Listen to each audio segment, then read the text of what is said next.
नमस्कार, government GR YouTube channel पर आप सभी का स्वागत है। तो आज की इस वीडियो में हम देखेंगे सरकारी कर्मचारियों के लिए बड़ी खुशखबर, डे के साथ इन भत्तों का भी मिलेगा लाभ। तो चलिए शुरू करते हैं। केंद्रीय सरकारी कर्मचारियों को होली 2024 का तोहफा मिल गया है। केंद्र सरकार ने महंगाई भत्ता बढ़ाकर 50% कर दिया है। यह 1 जनवरी 2024 से लागू है। अब मार्च के अंत में बकाया राशि के साथ इसका भुगतान किया जाएगा। लेकिन आगे क्या? आगे की गणना अब शुरू हो गई है। एक नंबर आया है और दूसरा नंबर आ रहा है। यह सीपीएफ सूचना के नए अंक 28 मार्च की शाम तक आएंगे, क्योंकि 29 मार्च को गुड फ्राइडे और फिर शनिवार और रविवार, इसलिए श्रम ब्यूरो इसे 28 मार्च की अंत तक जारी करेगा। नौकरी पेशा लोगों को नई नौकरी का प्रस्ताव मिलेगा।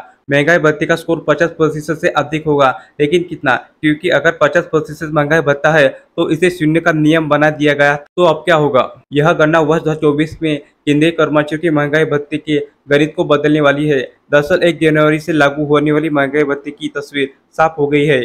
कर्मचारियों को उनके मूल वेतन की 50% दिया जाएगा।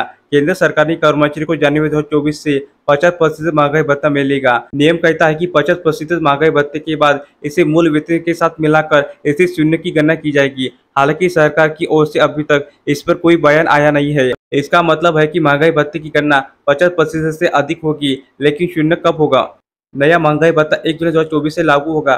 सरकार ने 2016 में 7वां वेतन आयोग लागू करते समय महंगाई भत्ते को शून्य कर दिया था। नियमों के अनुसार जैसे महंगाई भत्ता 50% तक हो जाएगा, यह घटकर शून्य हो जाएगा और कर्मचारियों को 50% के अनुसार भत्ते के रूप में जो पैसा मिल रहा है उसे मूल वेतन में जोड़ा जाएगा। मान लीजिए किसी कर्मचारी का मूल वेतन 18,000 रुपये है, उसे 50% डीए से 9,000 रुपये मिलेंगे। हालांकि अगर डीए 50% है तो उसे मूल वेतन में जोड़ा जाएगा और महंगाई भत्ता शून्य कर दिया जाएगा। इसका मतलब है कि मूल वेतन को संशोधित कर 27,000 के रूप में दिया जाएगा। हालांकि इसके लिए सरकार फिटमेंट फैक्टर में बदलाव करना पड़ सकता है। जो भी नया वेतनमान लागू किया जाता है तो उसे कर्मचारी द्वारा प्राप्त डीए को मूल वेतन में जोड़ा जाता है। विशेषज्ञों का कहना है कि हालांकि नियम कर्मचारी के मूल वेतन में 100% डीए जोड़ने का है, लेकिन ऐसा नहीं होता। आज की स्थिति विकट है। हालांकि यह 2016 में किया गया था। इससे पहले जब 2006 में छठा वेतनमान आया था, उस समय दिसंबर तक 5वें वेतनमान में 147% डीए मिल रहा था। पूरे डीए को मूल वेतन में मिला दिया गया था, इसलिए छठे वेतन का गुणांक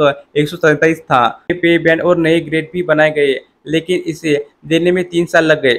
विशेषज्ञों के अनुसार नई महंगाई भत्ते की गणना जुलाई में की जाएगी, क्योंकि सरकार ने वर्ष में केवल 2 बार महंगाई भत्ता बढ़ाती है। मार्च में मंजूरी दी गई थी। अगला संशोधन जुलाई में 2024 में लागू किया जाना है। ऐसी परिस्थिति में महंगाई की विलय किया जाएगा और इसकी गणना शून्य से की जाएगी, यानी जनवरी से जून 2024 के लिए यह सीपीआई इंडेक्स यह निर्धारित करेगा कि महंगाई भत्ते में 4% की वृद्धि होने की उम्मीद है। स्थिति स्पष्ट होती है कि कर्मचारियों के मूल वेतन में 50% महंगाई भत्ता जोड़ा जाएगा। 2006 में छठे वेतन आयोग के समय नया वेतनमान 1 जनवरी 2006 से लागू किया था, लेकिन इसकी अधिसूचना 24 मार्च 2009 में जारी की गई थी। इस देरी के कारण 39 से 42 महीने का डीए बकाया का भुगतान सरकार को 3 वित्तीय वर्षों में 2008-9, 9-10 और 10-11 में 3 किस्तों में किया गया। नया वेतनमान भी बनाया गया था। 5वें वेतनमान में 8,000 से 13,500 के वेतनमान में 8,000 पर 186% डीए 14,500 रुपये था। इसके लिए जब दोनों को जोड़ा गया तो